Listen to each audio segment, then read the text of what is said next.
All right. Ever wondered what's really powering those silent electric cars?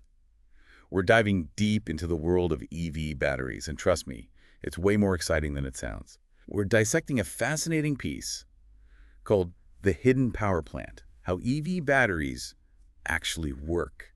Get ready for some aha moments. Think of this as your crash course on EV battery tech, from the basic science to the mind-blowing future possibilities. It's a fascinating area for sure. Lots of exciting stuff happening. So let's start simple, okay? True. What is an EV battery? At its core, an EV battery is a collection of thousands of individual battery cells, all working together to store and release energy. Each cell is like a miniature power plant, really, and Yeah. the structure is pretty ingenious. Miniature power plants. Thousands of them. That's wild. The source we're looking at mentions this sandwich analogy to explain the structure. Can you break that down for us? Absolutely. So picture a peanut butter and jelly sandwich, right? You've got your anode, that's like the peanut butter acting as the negative terminal. Then you have the cathode, that's like the jelly, the positive terminal. Okay, so far so good. Peanut butter and jelly. Got it. But what about the bread and all that gooey stuff that holds it all together? Good point. Separating the anode and cathode is a layer called the separator. You can think of that as the bread.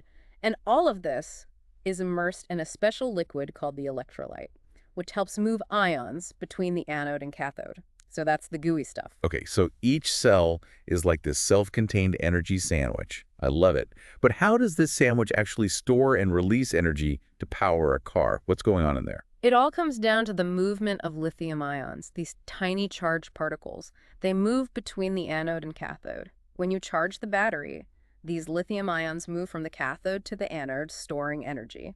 Then, when you drive, they flow back to the cathode, releasing that stored energy to power the motor. So it's like a microscopic game of catch with these lithium ions zipping back and forth. That's crazy. And we're talking thousands of these games happening at the same time to move, what, a 2-ton car down the road?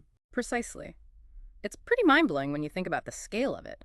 For instance, a Tesla Model 3 has over 4,000 of these cells, all meticulously orchestrated to work together, generating enough power for over 350 miles on a single charge. 350 miles. That's incredible. The article mentions that this is possible because of the impressive energy density of EV batteries. That's right. Energy density refers to how much energy a battery can store relative to its size and weight.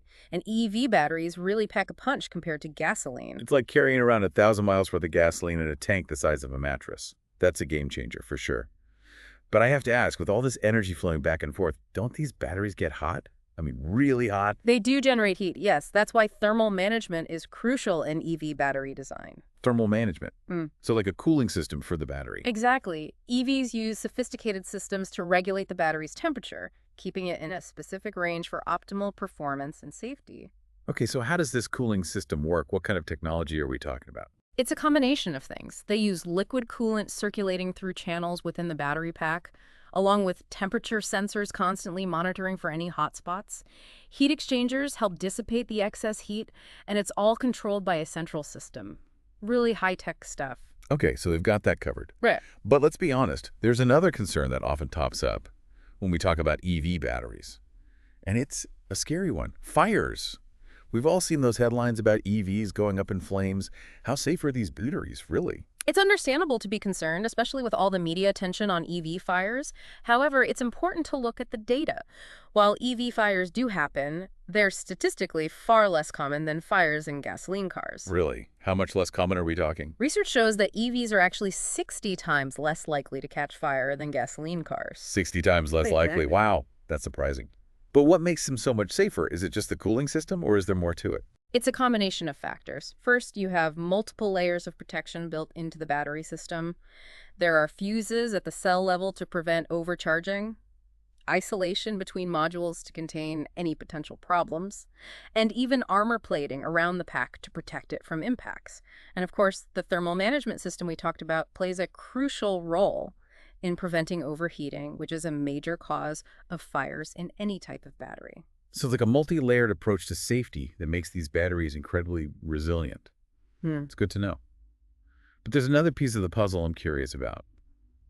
With all these cells, all this energy, all these safety systems, how is it all coordinated to make the car move? It must take some serious brain power. You're absolutely right, and that's where the battery management system comes in, or BMS for short. It's essentially the brain of the entire operation. constantly monitoring and controlling the battery's performance. So it's like the conductor of an orchestra, making sure all the instruments are playing in harmony. Exactly. The BMS constantly gathers data from the battery, making hundreds of measurements per second. It monitors things like the voltage of each cell, temperature patterns throughout the pack, and the overall charging status. Wow, that's a lot of data. What does it actually DO with all that information? How does it keep everything running smoothly? Well, it uses that data to optimize performance and extend the battery's life. It balances usage across all the cells, making sure they charge and discharge evenly. It also predicts how much range you have left based on your driving habits and energy consumption, and it even optimizes the charging process to minimize stress on the battery and maximize its lifespan. So it's like a personal trainer for your battery, making sure it stays healthy and performs at its best. That's pretty cool. But speaking of charging, let's talk about how we actually fill up these electric beasts. What's the deal with these superchargers? Charging an EV is pretty straightforward, actually. You have different levels of charging, each with its own speed and power output. It's kind of like choosing between a garden hose, a kitchen faucet, and a fire hose to fill up a pool. Okay, I like that analogy. So walk us through the different levels. What are our options? Sure. The most basic is a level 1 charging. That uses a standard household outlet. It's like using a garden hose. It'll get the job done, but it takes a while. It adds just a few miles of range per hour, so it's best for overnight charging. Right. Not ideal if you're in a hurry. What about the next level up? Level 2 charging uses a dedicated charging station, either at home or in public. It's like using a kitchen faucet much faster than level 1, adding around 25 to 35 miles of range per hour. Okay, that's a decent flow rate. But what about those superchargers we hear about? Those are the fire hose equivalent, right? Exactly. Level 3 charging, also known as DC fast charging or supercharging, can deliver tons of power, adding up to 200 miles of range in just 15 minutes. 200 miles in 15 minutes. That's faster than my coffee break. So it really is like using a fire hose to fill up your battery. That's incredible. But with all this charging and discharging, doesn't the battery wear out quickly? Yeah. What about battery life? That's a common concern. But EV batteries are designed to last a long time. While all batteries degrade over time, EV batteries are holding up remarkably well in real-world conditions. They do lose capacity as they age, right? What's the data showing on that front? Tesla, for example, has released data showing that their batteries retain around 90% of their original capacity, even after 200,000 miles. 200,000 miles. That's like losing one cup holder after driving around the Earth 8 times. Not bad at all. So these batteries are pretty robust and reliable. But what about the future? What's on the horizon for EV batteries? What can we expect to see in the next few years? Oh, the future of battery tech is incredibly exciting. There are some major advancements in development that could revolutionize the industry, making EV batteries even more powerful, efficient, and sustainable. Okay, now you've got me curious. Give us a sneak peek into the future. What kind of breakthroughs are on the horizon? Well, one of the most promising is solid-state batteries. These batteries use solid electrolytes instead of the liquid ones we've been talking about, and that offers some key advantages. Solid-state batteries, I've heard that term. What makes them so different? What are the advantages? Solid-state batteries could offer significantly higher energy density, meaning you could store even more energy in the same space, leading to increased range for electric vehicles. They also have the potential for much faster charging times and improved safety. So it's like upgrading from a Dell AA battery to a car battery, but in a much smaller package. Now that's a game changer. Exactly. And that's just one example. Researchers are also exploring all sorts of new materials, from silicon anodes and sulfur cathodes to new types of solid electrolytes. It's a really dynamic field. It sounds like we're on the verge of a major leap forward in battery technology. But what are the challenges in getting these next-gen batteries to market? There are definitely some hurdles to overcome, but the research is moving fast, and the potential benefits are huge. It's a really exciting time to be following the world of EV batteries. I have to agree. It's amazing to think about how much innovation is happening and the impact it will have on the future of transportation and energy. Welcome back to our deep dive into the world of EV batteries. In part 1, we explored the inner workings of these energy powerhouses. But as with any game-changing technology, there are always challenges and opportunities to consider. Absolutely. We're going to delve into some of the real-world issues facing the EV battery industry, both the hurdles we need to overcome and the possibilities that lie ahead. Sounds fascinating. So where do we start? What are some of the key challenges? One of the biggest is the sourcing of raw materials. You hear a lot about this in the news, and rightfully so, as demand for electric vehicles skyrockets. The demand for the metals that go into these batteries, it just explodes. I've seen those headlines about the battery metals boom. Sounds like a modern-day gold rush. Yeah. What are the metals we're talking about? Yeah. And what makes them so crucial for EV batteries?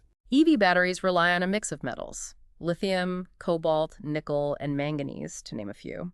Each plays a unique role in the battery's chemistry, enabling it to store and release energy efficiently. So it's a delicate balance of elements. Yeah. But you mentioned sourcing challenges. Is it that these metals are rare or difficult to extract? It's more nuanced than that. Some of these metals, like lithium, they're relatively abundant. Others, like cobalt, are more concentrated in specific regions, and that raises geopolitical concerns. Right. I've heard about the cobalt conundrum. What's the latest on that? What makes cobalt so problematic? Well, a lot of the world's cobalt comes from the Democratic Republic of Congo, where mining practices have been scrutinized for their impact on human rights and the environment. Ensuring ethical and sustainable sourcing is a top priority for the EV industry. So it's not just about having enough cobalt, but making sure it's mined responsibly. Hmm. Are there solutions, alternatives to cobalt, or ways to improve mining practices? Absolutely. There's a huge push to reduce reliance on cobalt. Some manufacturers are already using less cobalt in their battery designs, and researchers are looking at cobalt-free battery chemistries using more readily available materials. That's encouraging. So it sounds like the industry is taking these ethical and environmental concerns seriously. They are. Sustainability is a major driving force. In fact, another challenge, and it's related to sourcing, is the environmental impact of battery production and disposal. Yeah, that makes sense. We can't just ignore the life cycle of these batteries. What's being done to address that? Several approaches. One is to improve the efficiency of battery production itself, using less energy and resources. Another promising avenue is recycling, developing processes that recover valuable materials from end-of-life batteries. So kind of circular economy for batteries, where Yeah. they're reused and repurposed, Oh. rather than just ending up in a landfill. Exactly. And there are companies already doing this, turning old EV batteries into new ones, or finding ways to repurpose them, like for stationary energy storage systems. That's fantastic. It's like giving these batteries a second life. So we've talked about some of the challenges, but what about the flip side? What opportunities are you most excited about in the world of EV batteries?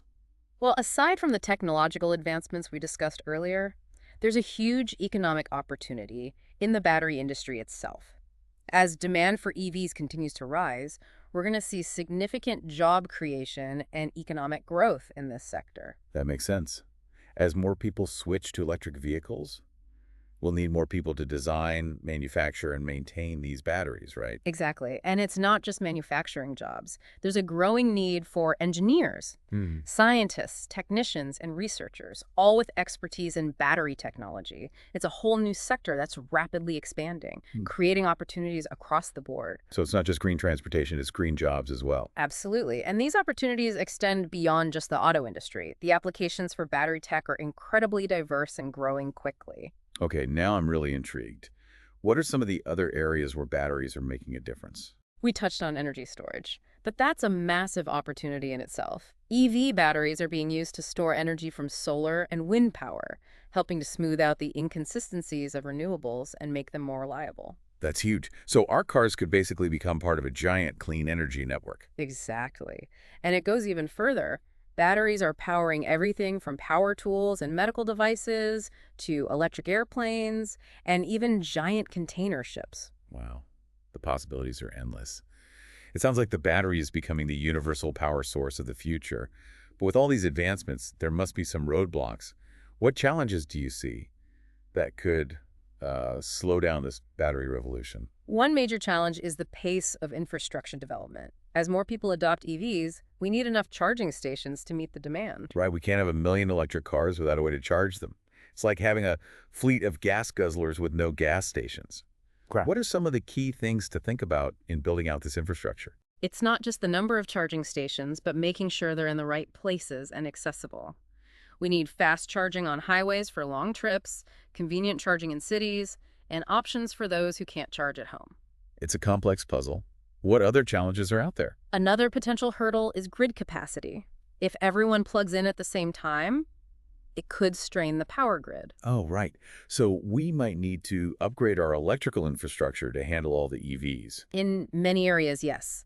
And that requires not only investment in the grid itself, but also smart charging solutions that can distribute the load and prevent overloads. Okay, some big infrastructure hurdles there. What about consumer perception? Are there challenges related to how people view EVs and their batteries? There are definitely still some myths and misconceptions that need addressing. Like what? What are some of the things people are worried about? Range anxiety is a big one. People worry about running out of charge. But as battery technology improves and we have more charging stations, range anxiety is becoming less of an issue. And we already talked about EV fires. The data shows they're much less common than gas car fires. Yeah, So it seems like a lot of it comes down to education. exactly. People need access to accurate information. They need to understand the real benefits and limitations of EV tech. Once people experience an electric car and realize how easy charging can be, a lot of those concerns fade away. It seems like we're at a tipping point. The tech is catching up to the vision of an electric future. But what about the bigger picture? How is this all shaping society and the economy as a whole? It's a huge shift, and it's affecting everything: climate change, job creation, urban planning, even the way we think about energy. Hmm. But exploring those big picture ideas, that's a conversation for part 3. I can't wait. It sounds like we're just getting started. Welcome back to the final part of our deep dive into EV batteries. We've covered a lot of ground, haven't we? We have, from tiny battery cells to the global impact of this whole EV revolution. It's pretty amazing. I'm really fascinated by those big picture ideas you mentioned. The broader societal and economic impacts. Where do we even begin to unpack all of that? Well, I think a good place to start is with how this is reshaping our energy systems. Huh? As we shift away from fossil fuels and embrace renewables like solar and wind, EV batteries play a key role there. Right, in terms of energy storage, we touched on Yeah. that before, but it's clearly a game changer. Absolutely. EV batteries can act like these giant sponges, soaking up excess energy from renewables when the sun's shining or the wind's blowing, and then they can release that stored energy when demand is high, helping balance the grid and making renewable energy more reliable overall. So instead of firing up those fossil fuel power plants, we could tap into the energy stored in millions of EV batteries. That's incredible. Exactly. And that has huge implications for reducing emissions and fighting climate change. The more we electrify transportation and combine that with clean energy, the closer we get to a truly sustainable future. It's all connected, isn't it? We're talking about a fundamental shift in how we produce, distribute, and consume energy. It affects everything. It really does. And those changes have a whole cascade of economic implications. Think about it. The growth of the EV and battery industries is creating new sectors, revitalizing manufacturing, and driving job creation in fields we couldn't have imagined a few decades ago. Yeah, we talked about those green jobs earlier. Yeah. But it goes even deeper, right? It's a restructuring of the whole economy. New players, traditional industries adapting. Exactly. And while this transition is exciting, it also presents challenges. As we move away from fossil fuels, we need to make sure those workers have a path to new jobs, Yeah. that communities are supported, and the benefits of this change are shared fairly. Right. We can't just focus on the tech. We have to think about the people, too. We need to make sure everyone benefits from this shift. Absolutely. As we look ahead, it's not just about the batteries themselves, but about the choices we make as a society. What kind of choices are you talking about? Well, for example, how do we make sure electric vehicles are affordable and accessible to everyone, not just a select few? How do we design our cities for electric mobility? How do we work together globally to set standards and speed up the adoption of sustainable battery tech? Big questions for sure. It feels like we're at this crossroads. And the decisions we make now will have a huge impact down the road. No doubt about it. And as we go through this transition, it's crucial to have open and honest conversations, to consider different viewpoints, and prioritize ethics alongside all the technological advancements. This deep dive has really been eye-opening. It's not just about cars. It's about the future of energy and the kind of world we want to create. I think you've hit the nail on the head there. It's about the choices we make and the future we want to power. Do we want clean, efficient, and accessible transportation for all? Do we want energy that's sustainable? Energy that powers our homes and cities without destroying the planet? These are the choices we face, and the decisions we make today will shape the path we take. Well said. Thank you so much for being here and sharing your expertise. This has been an incredible conversation. My pleasure. It's always exciting to talk about this stuff. There's so much potential. And to our listeners, thanks for joining us on this deep dive into the world of EV batteries. We hope you've learned a thing or two. Keep exploring, keep asking questions, and keep imagining the possibilities. Until next time, keep on diving deep.